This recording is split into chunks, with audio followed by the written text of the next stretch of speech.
ยังทำหน้าแล้วให้เรามาแขกหัวก็สิถือแจ็คโต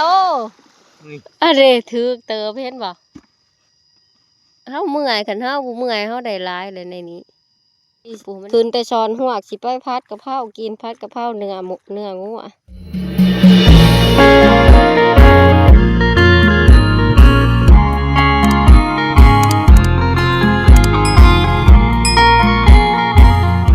สบายดีพ่อแม่พี่น้องพ่อกับสลาคือเก่ามื้อนี้ตอนแรกทุกคน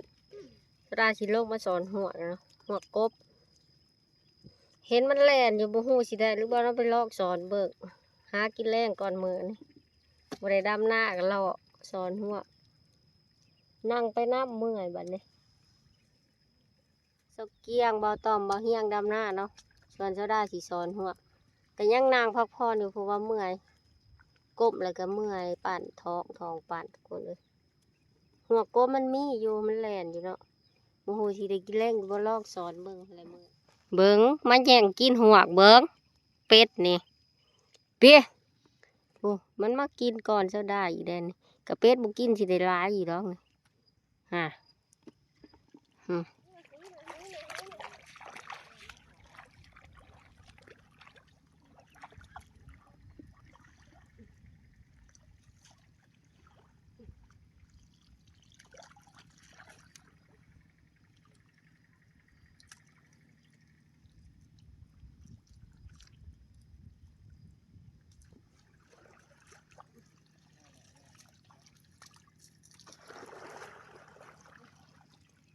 ได้หัวปลาคอเฮ้ยเอ็งได้ปลาคอหน่อยเฮ้ย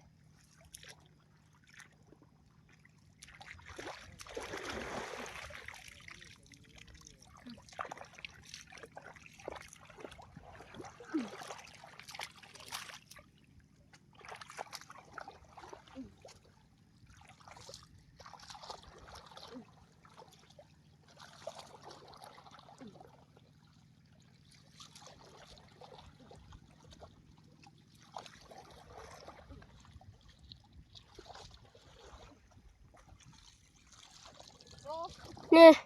ถือของปลาคอนะบัดนี้ปลาคอหน่อยนี่พอดีอูเลยนี่ปลาโกบก็ถืออยู่บนลายเป็นเลยโอ้พอดีอูเลยนี่หัวกบ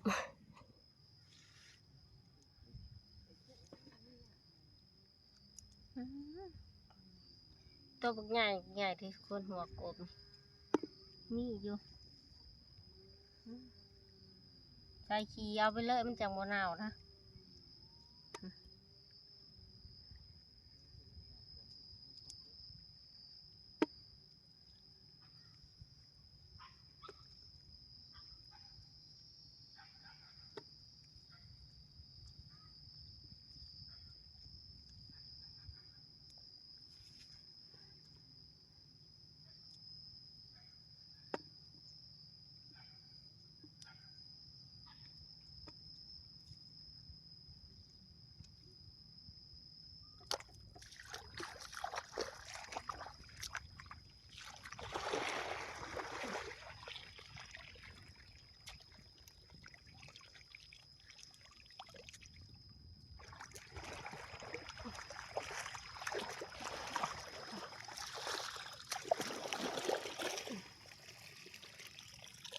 นี่โอ้ถือหลายเติบลวกนี่โอ้หัวกบถือหลายเติบแล้วเป็ดกินก่อนครับ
นี่พอด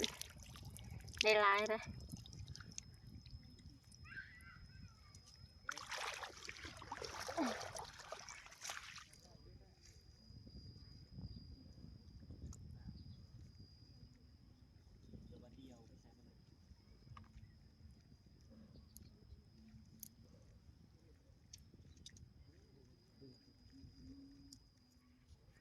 นี่หัวกบได้หลายเติบเลยนะทุกคนสลาซ้อนผู้เพิ่นก็ยังดำนะผู้เจ้าเกี้ยงมาเฮียงจะต่อยดำนะสลาซ้อนหัวนั่งทูไทยไปน้ำทุกคนเลยท้องปั่นเจ็บท้อง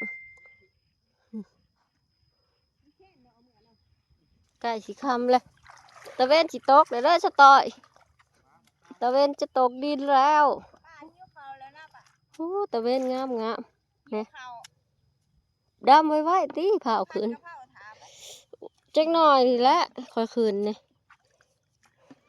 คืนแต่ช้อนหัวสิไปพัดกะเพรากินพัดกะเพราเนื้อหมูเนื้องูอ่ะตะเวนงามมันลิน้องใหญ่แล้วก็ไปอยู่ซื่อๆเนาะอยู่บ่ได้ ท้องปานก็ไปเฉยลูกสิออกแล้ว มาต่อน้องแจหน้าตัวนี้อีกเฮา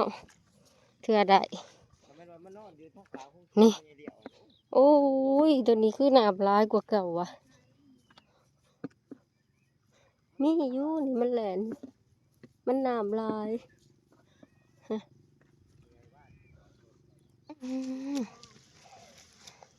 มีแต่หัวเขียดหัวเขียดแกยาวขี้ดินเข่าลายเอาเลยอยู่เทิงผู้มันก็เมื่อยแล้วนะแข้งบ่หายคมเอาขี้ดินลายเอายังนำหน้าแล้วให้เรามาแขกหัวก็สิถือแจ็คโตเอามาเบิ้งมาตาหัวจัดซักแข่งเอาขี้ดินอะไรถือเติมเห็นบ่เฮาเมื่อยกันเฮาบ่เมื่อยเฮาได้หลายเลยในนี้ปู่มันยังบ่อนอยู่บอกว่าเลี้ยงมันก็บ่มามีแต่อยู่หัวกบว่ะลูกออดไปคืนค่ำแล้วพ่อแหละ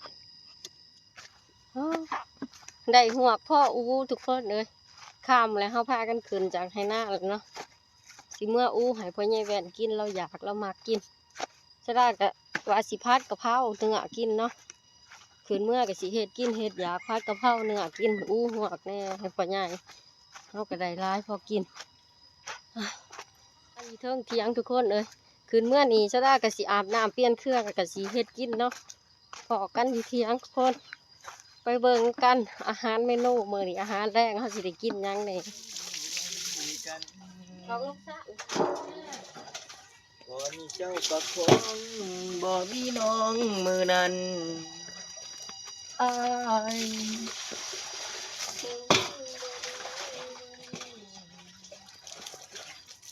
กะเพรานะบ่มื้อนี้กินข้าวแรกน้ำมือนึงกินข้าวแรกนะบ่บ้านใหญ่มาชวนปลาเนียงไปป่าโอ้มากินข้าวแรกน้ำเนาะว่าสิพัดกะเพราเนื้อพัดกะเพราเนื้อพัดกะเพราเนื้อพัดกะเพราเนื้อหัวก็ได้ยุบหนึ่งพอดีพอแล้วก็อู้เฮาก็สิพัดกะเพราเนื้อกินอุ้ยผู้เต็มจานเลยบ่เฮียงเห็ดย่านบ่อิ่มเนาะครอบครัวใหญ่อาหารแรกมื้อนี้ได้หัวให้พ่อใหญ่แว่นพอดีอิ่มหนึ่งนะอันนี้เจ็บท้องป้านซื่อๆก็สัตว์ได้ร้ายกว่านี้ของมาก